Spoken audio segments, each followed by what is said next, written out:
आप देख रहे हैं निष्पक्ष दस्तक। मैं हूं राजू यादव। देश में 3 चरणों के मतदान संपन्न होने के बाद अब एनडीए गठबंधन ने सत्ता दल पर भाजपा सरकार पर बड़ा आरोप लगाया है।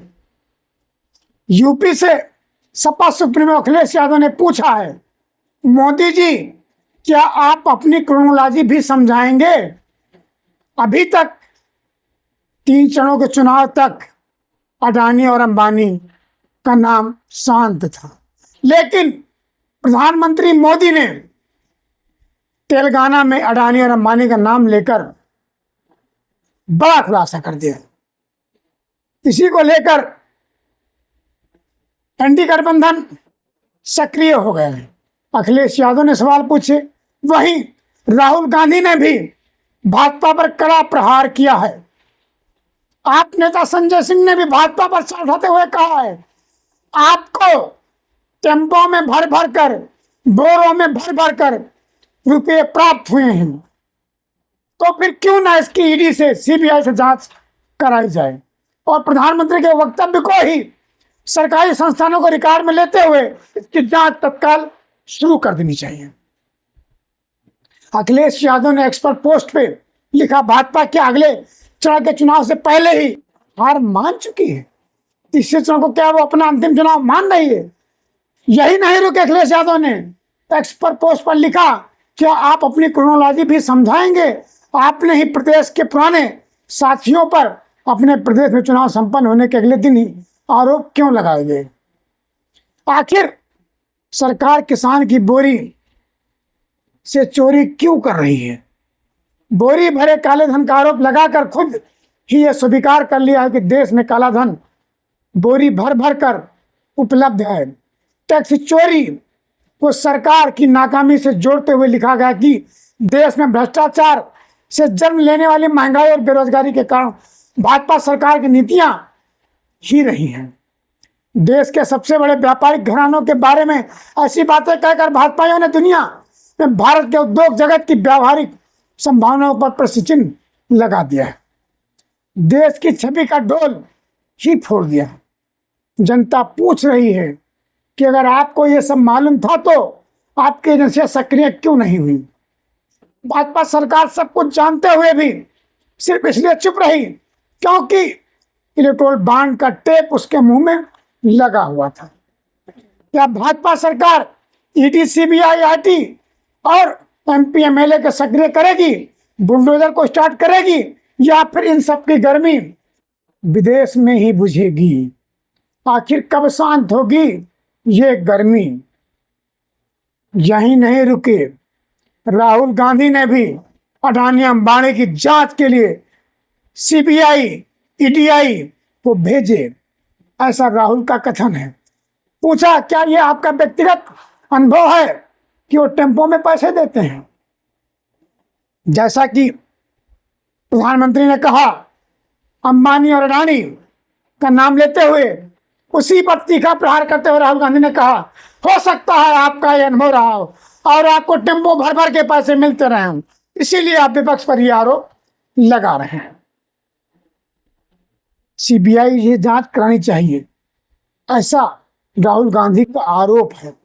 एक्स पर एक पोस्ट में राहुल ने कहा, देश की जनता है कि भाजपा के भ्रष्टाचार के टेम्पो का ड्राइवर और हेल्पर कौन है, ये देश की जनता जानना चाहती है।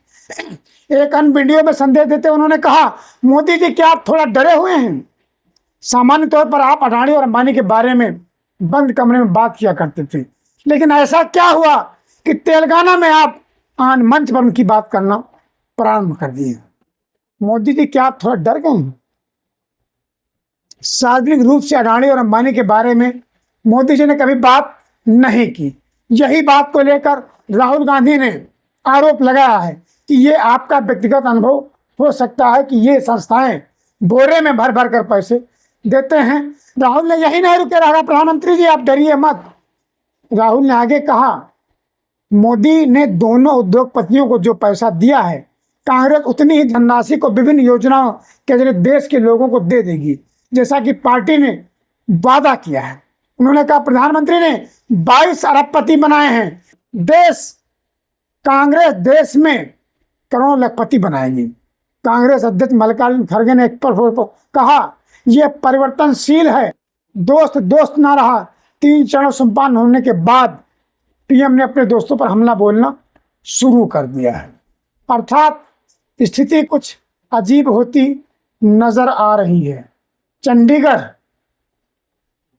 रंग के आधार पर देश के बांटने की साजिश, नड्डा ने कहा है।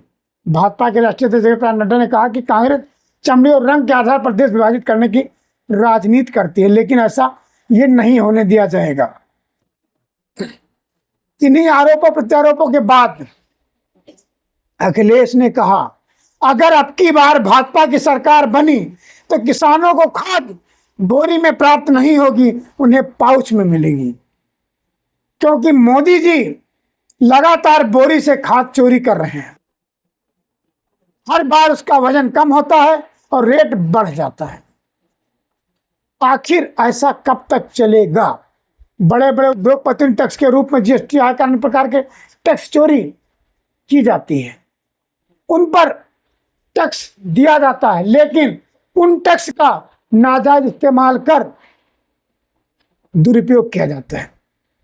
उद्योगपतियों के कर्ज माफ किए जाते हैं, वहीं किसानों के कर्ज माफी का वादा करने के बावजूद भी कर्ज माफ नहीं किया जाता है। बिजली फ्री देने की बात की जाती है, लेकिन उन्हें कुछ यूनिट तक ही सीमित कर दिया जाता है। खेती किसानी के लिए लिमिट में रहकर काम करना बड़ा मुश्किल हो जाता है। पूरी दुनिया में भारत का डंका बजाने का दावा करने वाली भाजपा ने देश की छवि को धूमिल किया है। अखिलेश यादव लगातार ऐसा आरोप लगा रहे हैं। भाजपा राज्य में विकासशील देशों की श्रेणी से बाहर कर दिए जाने की वजह भाजपा सरकार है। इससे यह सवाल जन्म लेता है कि भाजपा सरकार 5 ट्रिलियन की अर्थव्यवस्था के भारत के संकल्प को काले धन के आधार पर कर रही थी।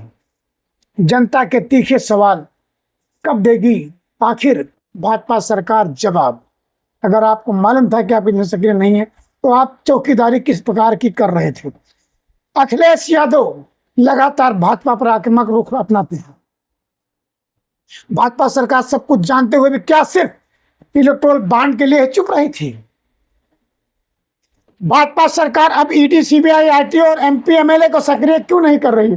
आखिर उनका बुलडोजर खड़ा क्यों है, चल क्यों नहीं रहा है? बड़ा सवाल है। मध्य चुनाव में अबानी, अंबानी और अडानी भी अब आ गए हैं। जनता के मुद्दे पीछे होते जा रहे हैं, उद्योगपति आगे आने।